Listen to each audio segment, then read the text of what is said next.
So hello and WhatsApp guys. तो आप देख रहे हैं ओवर पावर स्टडीज और मैं हूं आपका होस्ट एंड दोस्त एंड क्लासमेट्स ऑल्सो। मेरा नाम में क्या रखा है, जो बुलाना बुला लीजिए, ठीक है। तो आज हम लोग स्टार्ट करने वाले हमारा नया चैप्टर, जो है हमारा फिजिक्स का थर्ड और मोस्ट इम्पोर्टेंट चैप्टर जो बोल सकते हैं। वैसे फिजिक्स में थर्ड सब इम्पोर्टेंट चैप्टर है हमारे, फिर भी ये कुछ अलग ही है, इंटरेस्टिंग चैप्टर फिजिक्स का। इसमें बहुत मजेदार टॉपिक भी है और इसमें आप लोग को क्या पढ़ना है, यूनिवर्सल लॉ ऑफ ग्रेविटेशन। हम लोग क्या पढ़ना है, universal law of gravitation. First part का बता रहा है। सीबीएसई बहुत बड़ा इंसान है, हम लोग को लगाना था तो लगा दिया अच्छा से। वो लोग एक ही चैप्टर है, इसमें दो टॉपिक घुसेड़ दिया है। ग्रेविटेशन अलग है और दूसरा जो हमारा सेकंड टॉपिक आता है इसमें फ्लोटेशन आता है, फ्लोटेशन। तो आज हम लोग इस पार्ट में बस ग्रेविटेशन देखेंगे, फ्लोटेशन आपको अगले पार्ट में मिलेगा। तो पहला जो है इसमें ग्रेविटेशन का थीम है। ये सब ग्रेविटेशन का थीम है, universal law of gravitation first है। उसके बाद इसमें आता है आपका एक कांस्टेंट आएगा। इसमें आप जब हम फॉर्मूला बताएंगे तो उसमें एक कांस्टेंट आएगा, कैपिटल जी इसमें लिया जाता है। तो उसको हम लोग क्या बोलते हैं, यूनिवर्सल ग्रेविटेशनल कांस्टेंट। उसको हम क्या बोलते हैं, यूनिवर्सल ग्रेविटेशनल कांस्टेंट। तो उसका वैल्यू हमने डेरिवेशन, उसका वैल्यू का यूनिट और उसका एक डेरिवेशन का थोड़ा एक एक्सपेरिमेंट था, वही मैं आप लोग को बता दूंगा। और उसका इसका जो वैल्यू दिया गया था, ये ऐसा नहीं ग्रेविटेशन है न्यूटन सब बताया था, उसका सर पे एप्पल गिरा था उसी को सब पता था, उसने सब कुछ नहीं किया था। ये जो है ये चीज ये कोई दूसरा व्यक्ति आके दिया था। ऐसा नहीं कि सब कुछ जो भी है ग्रेविटेशन सब न्यूटन को थोप दो, ऐसा नहीं है। ये यूनिवर्सल ग्रेविटेशनल कांस्टेंट कोई और दिया था। उसके बाद हम लोग को देखना है वैल्यू ऑफ जी, या फिर बोल सकते हैं हम लोग acceleration due to gravitation on earth, ठीक है। इसी में आता है जी कंपैरिजन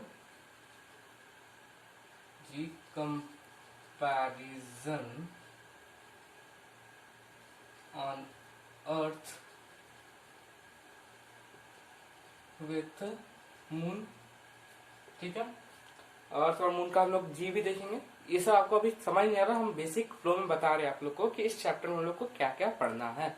तो धीरे धीरे आपको सब समझ में आएगा कि ये टॉपिक सब टॉपिक है क्या। ये बहुत मतलब मेन टॉपिक जो है इसी का है। और जो है एक और टॉपिक इसी में आ जाता है आपका वैल्यू ऑफ जी में ही, कि हम लोग कैसे डेराइव कर सकते हैं कोई दूसरा प्लैनेट का जी, एक्सेलरेशन ड्यू टू ग्रेविटी। अगर हम उसमें गिरेंगे तो कितना एक्सेलरेशन होगा, p minus you. First chapter में एक्सेलरेशन होता क्या है, upon time period of acceleration. वो टाइम नहीं है, वो टाइम पीरियड ऑफ एक्सेलरेशन है, कि कितना टाइम पीरियड में जो है वो जितना स्पीड था उसका पहले उससे चेंज होता है। सब बोलते हैं कि जितना टाइम में वो मतलब हुआ कि टोटल जो मैकेनिज्म जो होता है उसमें टोटल जो था उसका नहीं होता, बस जो टाइम पीरियड में एक्सेलरेशन चेंज होता है। जैसे कि फर्स्ट में वो था इतना स्पीड में था, लास्ट में फाइनल में इतना स्पीड हुआ। इनिशियल वेलोसिटी कुछ था, फाइनल वेलोसिटी आने में उसको इतना टाइम लगा, वो बताया जाता है। उसको टाइम पीरियड बोलते हैं, उसको एक टाइम पीरियड बोल सकते हैं। मतलब टाइम नहीं बोलेंगे, टाइम बोलने का मतलब अलग ही चला जाएगा, वो टाइम पीरियड होता है हमारा। तो ये तो हो गया हमारा g comparison on earth and moon. और एक हो जाएगा हमारा value of ji on other planet. Writing बहुत घटिया, मेरा उतना कुछ खास नहीं है। समझ आ रहा तो ठीक है, नहीं आ रहा तो मैं बोल रहा हूँ ना, समझ लीजिए। तो आगे अब छठा टॉपिक जो है हमारा सिक्स्थ टॉपिक इसी में आता है, जिसमें हम लोग को पढ़ना है गैलीलियोस ऑब्जर्वेशन या एक्सपेरिमेंट बोल सकते हैं हम लोग। गैलीलियो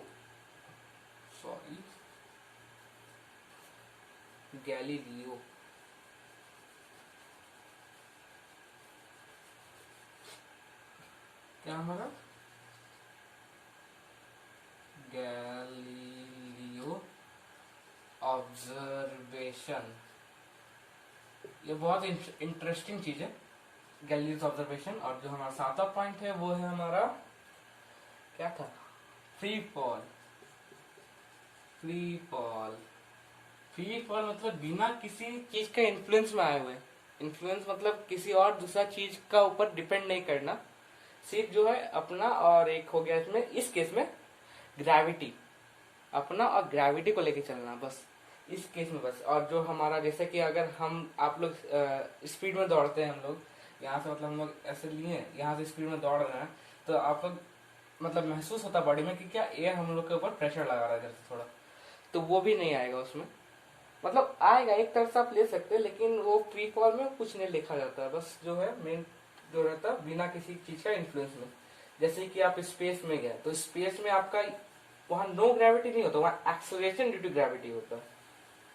ऐसा नहीं कि कहीं ग्रेविटी नहीं है, वो जो स्पेस में लोग बोलते हैं कि वहां ग्रेविटी नहीं है, वो गलत है, वहां एक्सेलरेशन हो रहा है, आप लगातार एक्सेलरेशन में वहां पे।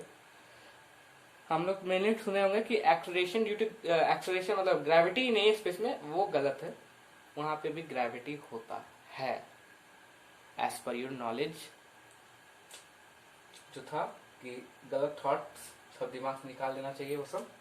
तो अब हम लोग आगे बढ़ते हैं, हमारा फर्स्ट टॉपिक जो था उसमें क्या है, पहले एक general concept idea introduction Newton के बारे में थोड़ा, कि न्यूटन कहाँ था, कैसे था, कहाँ से आया, और ब्ला ब्ला ब्ला ब्ला बहुत कुछ है इसमें।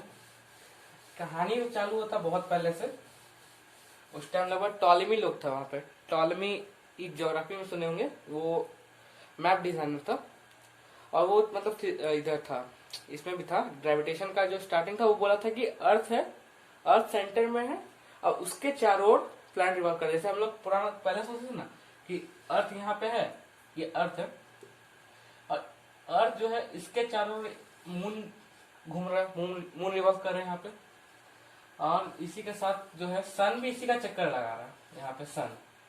लेकिन ये जो सेंस था वो गलत था। अभी तो टेक्नोलॉजी आने के बाद पता चल गया है कि अर्थ का रिवॉल्यूशन करता मून, और ये जो पूरा जो होल था, ये होल, ये जो हमारा होल है, ये पूरा चीज ये सन का रिवॉल्यूशन करता है, और सन जो है वो एक ब्लैक होल का रिवॉल्यूशन करता है। ब्लैक होल, काला होल, ब्लैक होल, उसका रिवॉल्यूशन करता है, और जो ब्लैक होल है वो एक पूरा गैलेक्सी का रिवॉल्यूशन करता है। ये मैंने थ्योरी ऑफ रिलेटिविटी में बताया था, मेरा वीडियो है, उसका लिंक आपको डिस्क्रिप्शन में मिल जाएगा, आप देख सकते हैं वहां से। उसमें थ्योरी ऑफ रिलेटिविटी जो था आइंस्टाइन के था, उसमें बताया, उसमें अच्छे तरह समझ में आ जाएगा, उसमें बताया इसके बारे में थोड़ा सा। तो ये था असल में कैसे स्टार्ट हुआ, और ये टोटल 400 सदी चला था, 400 कुछ बीसी से, हमको एग्जैक्ट ईयर याद नहीं है, कुछ था, वहां से स्टार्ट हुआ था, टॉलेमी से चालू हुआ था वो। और उसके बाद बहुत जन आया था, लगभग 1 2 6 साइंटिस्ट मिले थे, छठा साइंटिस्ट जो था न्यूटन था। और न्यूटन के पहले एक थे केपलर थे, जो केपलर के स्टूडेंट थे शायद न्यूटन, और उससे पहले गैलीलियोस थे, गैलीलियो। तो अब आगे देखते हैं हम लोग का क्या टॉपिक बचा यहाँ पे। अब ये तो था जनरल कॉन्सेप्ट, और अगर न्यूटन के ऊपर सेब नहीं गिरता, पत्थर गिर जाता, मर जाता, तो मजा आ जाता, इधर जिंदगी मस्त हो जाता, ग्रेविटेशन पढ़ना ही नहीं पड़ता, ना जिंदा रहता, ना मोशन आता, ना force and loss of motion आता, ना ये चैप्टर आता। और ये सब आता है तो आगे का तो भूल ही जाइए, क्योंकि इसी के बेस में सब आता है। जो मोशन था और force and loss of motion था, वही पूरा फिजिक्स का जो दुनिया था वो बदल दिया था। वो सब चैप्टर जो है मतलब पूरा जिंदगी बदल दिया था फिजिक्स का। फिजिक्स का अपना जिंदगी जो था वो पूरा चेंज हो गया था, वो जब से आया था। जो हम लोग पढ़ते उसका फिजिक्स, जो एग्जैक्ट में फिजिक्स था वो तो वही है, जो उस टाइम में जो फिजिक्स था वो फिजिक्स अभी भी वही है, और हमेशा वही रहेगा। बस जो उसका हम लोग जो पढ़ते थे वो चेंज हुआ है। तो अब इसमें चलते हैं हम लोग अपना पहला टॉपिक। फर्स्ट टॉपिक जो था हमारा क्या था, यूनिवर्सल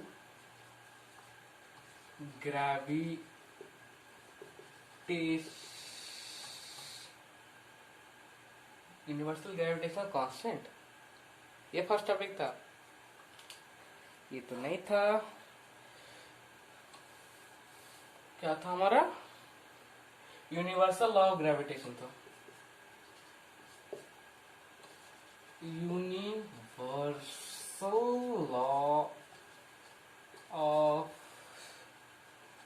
ग्रेविटेशन। तो ये जो हमारा यूनिवर्सल लॉ ऑफ ग्रेविटेशन है, ये जो है इसमें ये स्टेट किया था, कौन स्टेट किया था? ये given by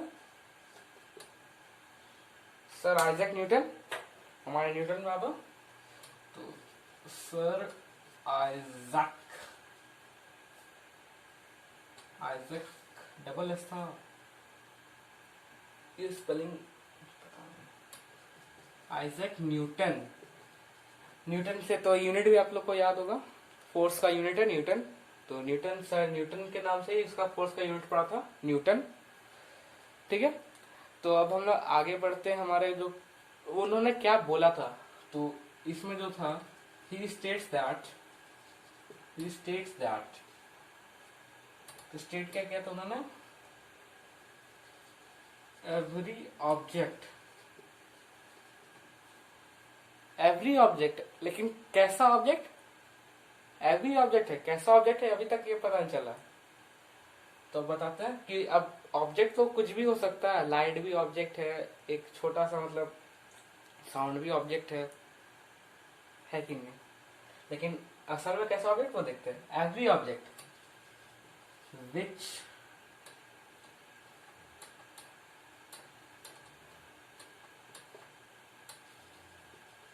which have mass, यानी कि मास कंज्यूमिंग ऑब्जेक्ट, जैसे कि हम है, आप है, ये फोन है, कैमरा है, बहुत कुछ। ये पेन के पास भी अपना मास है, लेकिन बहुत कम है, कुछ ग्राम्स में आएगा इसका मास।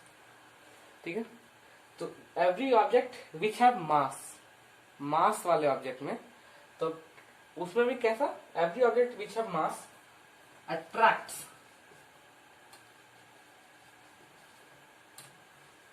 every other mass containing object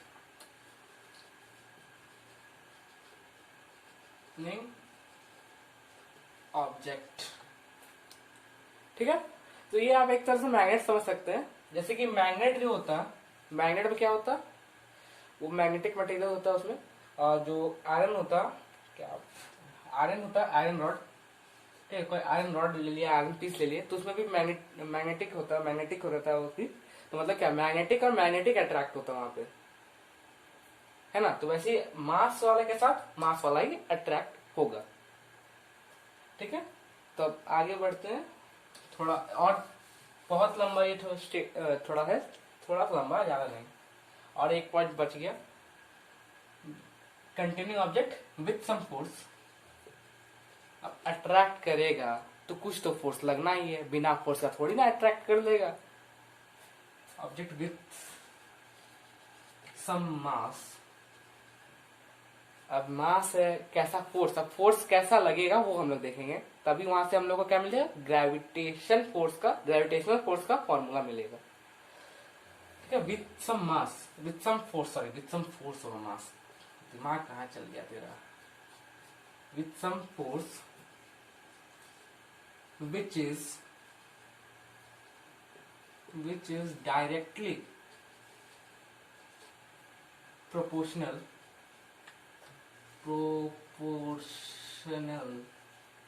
directly proportional का मतलब सबको पता ही होगा, 8 में था, directly proportional, inversely proportional.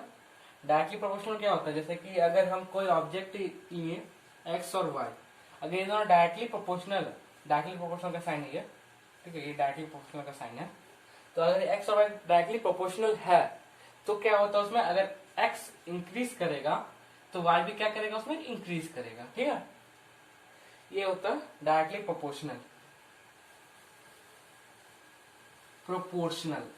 Directly proportional.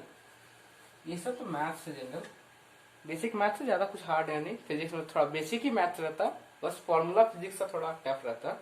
Tough नहीं, प्रैक्टिस करने पे तो कुछ भी आसान हो सकता है, वो आपके ऊपर डिपेंड करता है कि आप कितने प्रैक्टिस करते हो।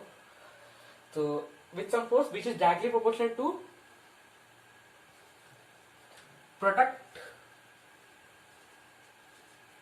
Of their masses. यहाँ पे इसको, इस चीज को समझिए, directly proportional to the product of the masses. ठीक है, इसके आगे भी एक और लाइन है, अभी आधा यहाँ तक समझ में आया तब आगे समझ में आएगा। जैसे कि हम मान सकते हैं एक ऑब्जेक्ट है जिसका मास है m1, ठीक है, ये एक ऑब्जेक्ट है उसका मास है m2, ठीक है। तो ये दोनों जो है एक दूसरे को अट्रैक्ट करता है, ये इसको अपने तरफ बुलाता है, और ये जो है ये इसकी तरफ जा रहा है, और ये जो है इसके तरफ आने की कोशिश कर रहा है दोनों। जैसे कि ये पेन है, ये मार्कर, सॉरी मार्कर, और हम यहाँ पे है, लेकिन ये मार्कर और मेरे बीच में अभी अट्रैक्शन है, बहुत कम है लेकिन है। लेकिन और उसका जो है वो इतना कम होता है, क्यों होता है, ये भी हम लोग देखेंगे। कुछ कैरेक्टरिस्टिक्स है ग्रेविटेशन का, ग्रेविटेशनल फोर्स का, वो भी हम लोग थोड़ा देख लेंगे इसमें, ठीक है। तो ये हुआ और कंडीशन जो बताया मैंने, product of their masses and inversely proportional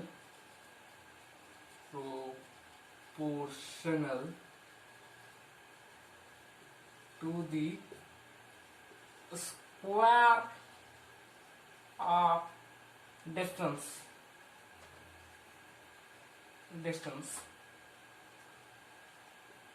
between them।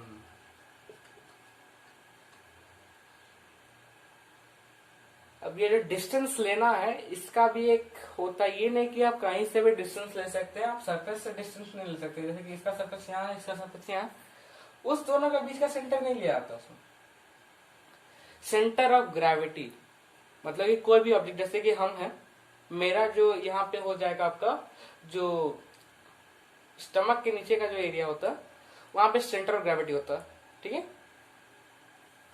तो इसका भी हम लोग क्या लेंगे, इसका अगर सेंटर यहाँ है, इसका सेंटर यहाँ, तो इसका सेंटर से इसका सेंटर का बीच का डिस्टेंस होगा वो लेंगे। ये जो ये सेंटर ये गलत है, ठीक है। हम लोग कौन सा सेंटर लेंगे, हम लोग सेंटर टू सेंटर वाला लेंगे, मतलब डिस्टेंस लेंगे। सेंटर से सेंटर जो डिस्टेंस आएगा वो हम लोग लेंगे, हम लोग को यहाँ पे इसको अच्छे से बना देते हैं। तो इसका सेंटर से है तो ये लेते हैं, इसको हम लोग डिस्टेंस को जो है इधर जो हम लोग मेनली आर से डिनोट करते हैं, आर, स्मॉल आर या कैपिटल आर। अगर रेडियस ऑफ कोई प्लैनेट था तो वहां पे कैपिटल आर दिया जाता है जनरली, लेकिन आप स्मॉल आर में डिनोट कर सकते हैं और इसको भी कैपिटल आर में डिनोट कर सकते हैं, इसमें कुछ गलत नहीं है।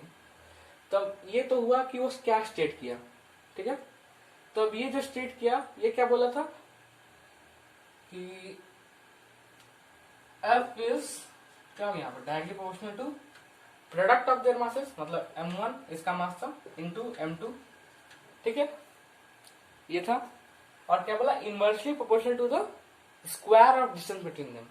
मतलब इनवर्सली मतलब जैसे कि यहाँ पे कोई ऑब्जेक्ट है एक्स वाई लेके बताते हैं। जैसे कि यहाँ पे हम लोग लेते हैं x, यहाँ एक y, ये दिया हमारा इनवर्सली प्रोपोर्शनल, तो ये 1/1 हो जाता, ठीक है। इनवर्सली में क्या हो जाता है, वो 1 के नीचे आ जाता, मतलब कि अगर x inversely proportional to y है या y inversely proportional to x है तो वो 1/y या 1/x में डिनोट किया जाएगा, वाइस वर्सा में जाता है, इसका वाइस वर्सा में चला जाएगा, ठीक है। तब यहाँ पे क्या होता है हम लोग का, अगर इसमें x बढ़ेगा, x क्या होगा, बढ़ जाएगा, तो y हो जाएगा हमारे यहाँ पे घटेगा, ठीक है। y का अगर आप लोग मेनली आप खुद जनरल वे में सोचिए, अगर आप नीचे डिनोमिनेटर कितना बढ़ाते हैं उतना उसका वैल्यू कम होते जाता है, होता है कि नहीं, होता है। तो अब आगे बढ़ते हैं, अब हम लोग, काश न्यूटन गिरना नहीं रहता, पत्थर गिरना चाहिए था बेचारे का ऊपर, काहे एप्पल गिरा, ठीक है। अब गिरा तो गिर गया, अब हम लोग क्या कर सकते हैं, जो लिखा था भाग्य में वो करना पड़ता है, भाग्य की बात है। तो अब क्या है, inversely proportional to the square of distance between them, तो 1/r square, sorry d square लिख देते हैं, 1/r स्क्वायर, ठीक है। ये हो गया हमारा जो इसमें से हमारा इक्वेशंस आया, इसको इक्वेशन 1, इसको इक्वेशन 2, ठीक है। ये तो सबने लिख ही लिया होगा, नहीं लिखा है क्योंकि कॉपी लेके फिजिक्स पढ़ते हो ना और कॉन्सेप्ट याद रखना है, तो कोई भी अगर लेक्चर वीडियो देख रहे हो तो कॉपी लेके बैठा करो और एक एक टॉपिक देखना, तब अच्छे से समझ में आएगा। ये ऐसा नहीं कि स्किप करके देख लिया तो अब बोलोगे कि हमको तो समझ आया नहीं, चैनल ही फालतू है, बेकार चैनल है, और नीचे हेट कमेंट करना चालू। तो आगे थोड़ा देखते हैं हम लोग। तो क्या देखा था, हाँ ये वाला, ये जो हमारा दो इक्वेशन आया एफ ही ना है दोनों में। हम लोग मैथ्स में क्या करते हैं, अगर दोनों तरफ एफ रहता है तो थोड़ा मोड़ा उसको समझ रहे हो ना, क्या करना, जोड़ देना, कंबाइन कर देना। तो कंबाइन करने में क्या हो जाएगा हमारा, F is directly proportional to m1 into m2 by R square, ये होता है यहाँ पे m1 into m2 by R square हो गया। ठीक है, अब हम आपको मेरा पहले लेक्चर में बताए थे, जो हम मेरा पहला वीडियो था उसमें हम मतलब इक्वेशंस बताए थे ना, जिसमें भी हम इक्वेशंस बताए होंगे, सॉरी सेकंड वाला force and laws of motion में, उसमें था कि हमारा जो था एफ जो था वो डायरेक्टली प्रोपोर्शनल टू क्या था, एम ए था।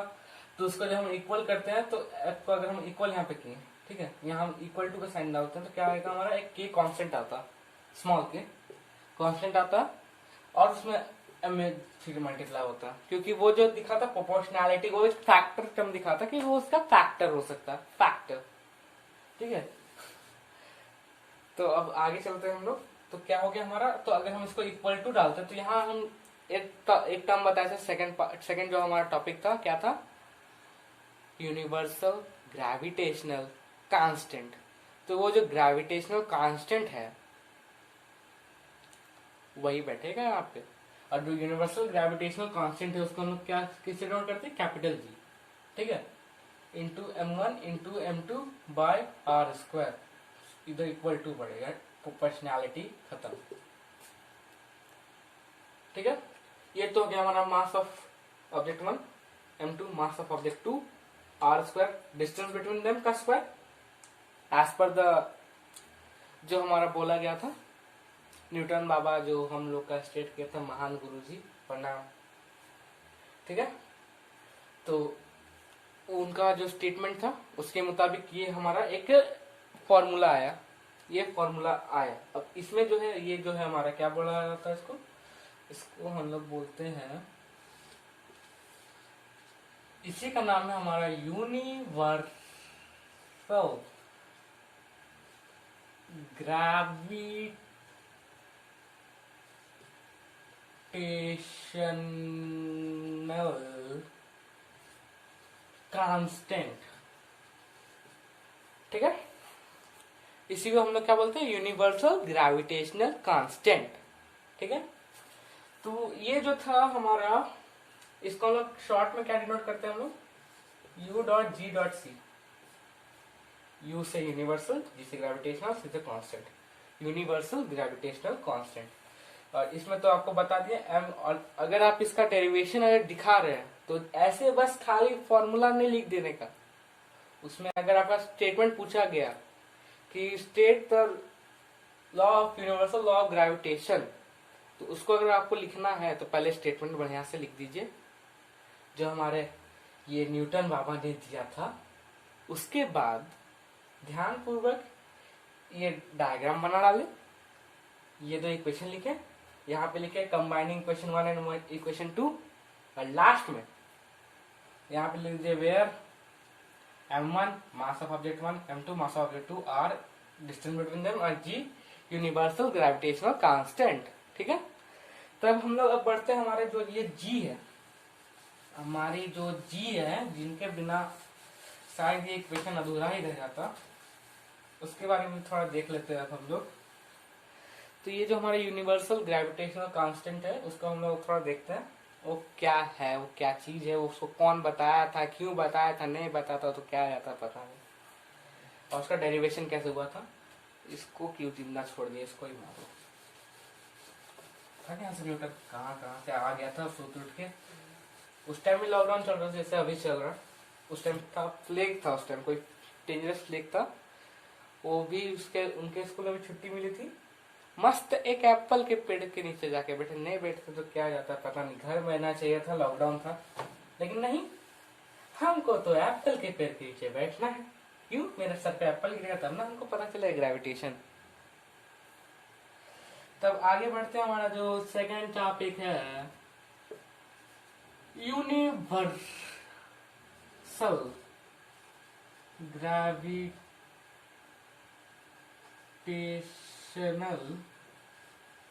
कांस्टेंट।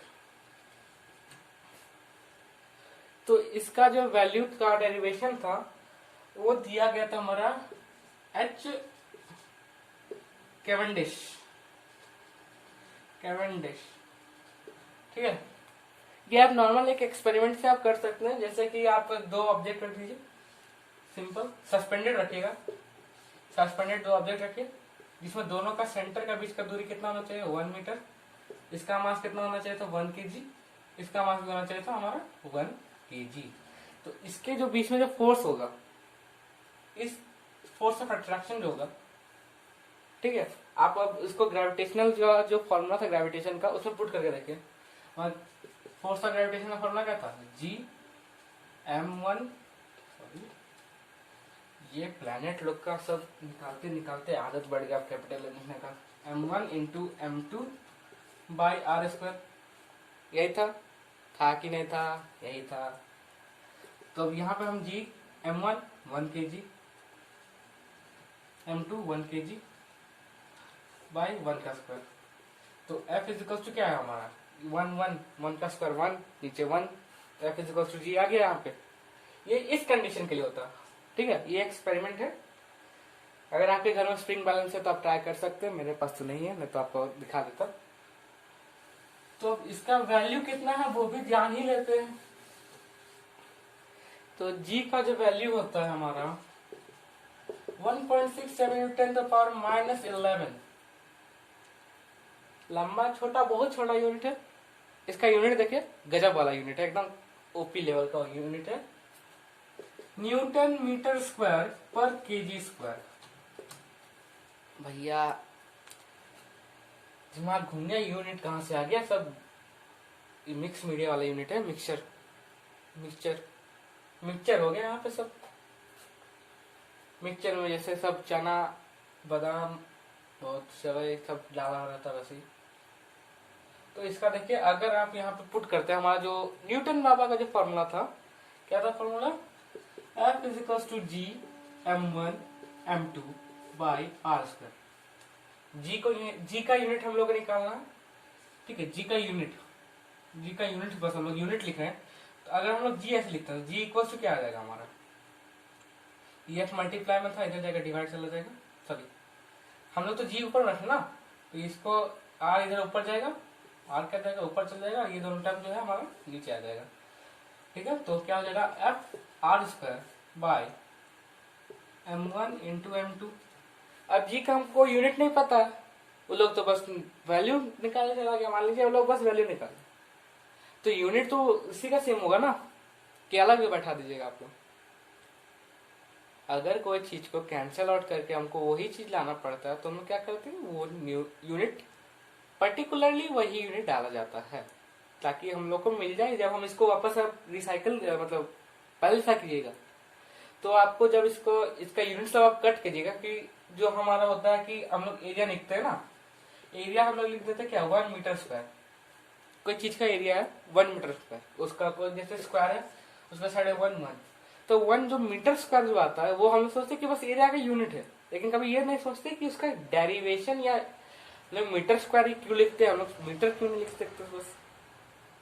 तो वो क्यों होता है कि हम लोग साइड का मल्टीप्लाई करते हैं ना, तो 1 मीटर इंटू 1 मीटर, तो यहाँ पे क्या होता है हमारा मीटर में मल्टीप्लाई होता है, खाली 1 मल्टीप्लाई नहीं होगा, वहाँ मीटर और मीटर भी मल्टीप्लाई होता है, तो इसलिए हो जाता है हमारा 1 मीटर स्क्वायर, ठीक है। ये तो मैथ्स है, ये सब बहुत दिन सोचता है लेकिन आंसर नहीं मिलता है, तो क्या कर सकते हैं, यह जिंदगी है, जीना यही है, मरना यही है, मोक्ष की प्राप्ति भी करना है। तब जी का यूनिट देख लेते हैं हम लोग। जी का यूनिट जो है, एफ का क्या होता है हमारा, एफ का यूनिट न्यूटन, आर हम लोग का डिस्टेंस का, मेरा एक फिजिकल क्वांटिटीज के ऊपर भी एक वीडियो था मतलब, वो आप देख सकते हैं, उसका आपको प्लेलिस्ट, उसका पूरा मोशन, आप लोग अगर पहला 2 चैप्टर नहीं देखे हैं तो ये चैप्टर आपको घंटा कुछ समझ आने वाला है, तो घंटा वाला चीज ना करें और नीचे जाके घंटा बजाए। तो यहाँ पे अब बढ़ते हैं हम लोग, यहाँ पे आर का क्या डिस्टेंस का यूनिट क्या होता है हमारा, ऐसा यूनिट मीटर, तब यहाँ ऐसा यूनिट पुट करना, तो मीटर में क्या करना हम लोग का स्क्वायर बाय, मास का यूनिट क्या होता है केजी होता है, मास और वेट में अंतर होता है वो भी हम लोग इसमें देखेंगे, फ्री फॉल के बाद वो टॉपिक छूट गया लिखना, वो भी है आगे मास और वेट। ठीक है, तो न्यूटन हो गया, M1 M2 हो गया। ठीक है, तो और हम लोग आगे देखते हैं, और आगे बढ़ते हैं और आगे पढ़ते हैं। क्या करना और कुछ करना था बस। हाँ, इसका यूनिट निकालना था ना। तो M1 का यूनिट क्या हो गया यहाँ पे, मास का यूनिट केजी, M2 का भी केजी। ठीक है, केजी। ठीक है, तो आप यहाँ से देख सकते हैं कि जब न्यूटन और मीटर, मीटर का स्क्वायर मीटर स्क्वायर, ठीक है, मीटर का square metre square, KG into KG KG square, तो मतलब क्या आ गया हमारा जी का यूनिट जो आ गया, जी का यूनिट न्यूटन मीटर स्क्वायर पर केजी स्क्वायर। ये था हमारा जी का यूनिट। ठीक है, अब हम इसको पुट करके दिखा देते हैं। ग्रेविटेशन है बड़ा चैप्टर, इसका आपको बहुत ज्यादा ही पार्ट में, मतलब लगभग 5 पार्ट लग ही जाएगा। जो बेसिक चैप्टर्स होता है, ये सब चैप्टर बताने में मजा आता है, अच्छा खासा चैप्टर है, ये सब बताने लायक चैप्टर है। ठीक है, तब ये जो हमारा जी का यूनिट आ गया ना, इसको अच्छे से स्क्वायर लपेट देते हैं। तो इसको हम लोग पुट करते हैं हमारे ग्रेविटेशन वाला फॉर्मूला में। ठीक है, तो हम लोग ग्रेविटेशन वाला फॉर्मूला में जब इसको पुट करते हैं तब देखते हैं इसका वैल्यू क्या आता है। तो हमारा ग्रेविटेशन का फॉर्मूला क्या था, F। ठीक है, हमारा ग्रेविटेशन का जो फॉर्मूला था F is equal to M1 into M2। इसलिए बोलते हैं प्लानिटरी क्वेश्चन मत बनाया कर भाई, ज्यादा बनाते हालत खराब हो जाता है। ठीक है, इंटू जी, जी का ये वैल्यू है, मतलब यूनिट है, बस हम लोग यूनिट देखना है यहाँ पे कि न्यूटन आता है कि नहीं फोर्स का यूनिट। ठीक है, तो M1 क्या था, KG into KG by metre का square metre square into newton metre square पर केजी स्क्वायर। केजी स्क्वायर का हम क्या लिख सकते हैं, KG into KG, KG KG KG KG, ये वाला केजी ये वाला केजी कट गया, ये केजी कट गया, अब मीटर स्क्वायर कट गया, आ गया न्यूटन। यहाँ पे बस न्यूटन बचा, मतलब हमारा जो हम डेरिवेशन किया वो सही था। तो ये जो था हमारा universal gravitational constant discovered by Henry Cavendish और को पावर्ड बाय न्यूटन बाबा।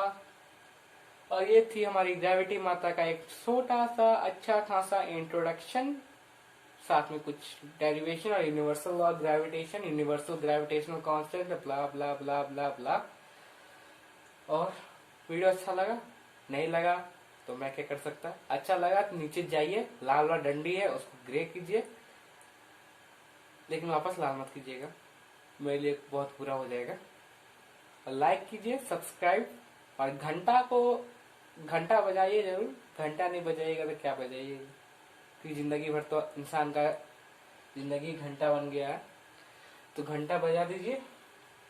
और क्या, और कुछ, हाँ मेरा नाम इसमें मैक्सिमम तो मेरे क्लासमेट्स ही देखते हैं, उन लोगों को पता ही होगा मेरा नाम। ठीक है, तो और हम लोग जो अगला पार्ट देखेंगे, यहाँ पे तो आप लोग को क्लियर हो गया, जब जी का यूनिट मिल गया हम लोग को। अब हम लोग का थर्ड टॉपिक क्या था, हमारा थर्ड टॉपिक जो था वो था हमारा वैल्यू ऑफ जी था ना, जी था क्या था, value of ji on earth, या सॉरी हाँ वैल्यू ऑफ जी ही बोल सकते, जी ऑन अर्थ, लेकिन हम लोग जी वहां पे नहीं बताते हैं, उसको हम लोग फ्री फॉल में बता देते हैं जी, लेकिन आपको हम पहले ही बता दें, क्योंकि अगर वो पता चल जाए ना तो सिंपली एकदम दिमाग में बैठ जाएगा, कुछ दिक्कत नहीं होगा, फ्री फॉल भी यूं बन जाएगा, ये चुटकी बजा के ऐसे बन जाएगा, ज्यादा कुछ नहीं है, कॉन्सेप्ट है बस। कॉन्सेप्ट से पहले अगर आपको फॉर्मूला पता रहे तो ज्यादा अच्छा है, लेकिन यहाँ कॉन्सेप्ट के बिना भी फॉर्मूला बेकार हो जाता है ये सब केस में। हायर क्लास में पहले फॉर्मूला पढ़ लीजिए, राजा रानी सब पता चल जाएगा कि कौन राजा है कौन सिपाही है, मंत्री, चेस बोर्ड का सब आपको पता चल जाएगा कि ये कौन है ये कौन है ये कौन है, बस अब बस क्या करना है आपको, चाल सीखना है, चाल आपको कॉन्सेप्ट में मिलेगा। तो ये था वैल्यू ऑफ जी पढ़ना है हम लोग को, अगले टॉपिक में फ्री फॉल पढ़ना है, मास के बारे में भी लास्ट में, वो एकदम लास्ट में हो जाएगा। फिर जो है हमारा सीबीएसई जो है हमारे ऊपर जो एकदम लगा दिया है बढ़िया से, क्योंकि हम भी 9th में ही हैं, आप ही लोग के क्लासमेट्स हैं, सॉरी क्लासमेट्स अंग्रेजी खराब है, क्या कर सकते हैं। स्कूल लेना गया, क्या करेंगे, लॉकडाउन में स्कूल ले गया, अंग्रेजी बिगड़ गया। लेकिन पढ़ते हैं, थोड़ा मोड़ा इधर उधर मिस्टेक होता रहता है, नॉर्मल बात है, होना लाजमी है। अब हम थोड़ी ना अंग्रेज है, हम तो हिंदुस्तानी है। ठीक है, तो आज के लिए बस इतना ही। थैंक्स फॉर वॉचिंग, और लाइक कीजिए, सब्सक्राइब कीजिए, शेयर कीजिए, और बने रहिए आप मेरे साथ आपके अपने चैनल ओवर पावर्ड स्टडीज में, और अपने दिमाग को फ्रेश कीजिए।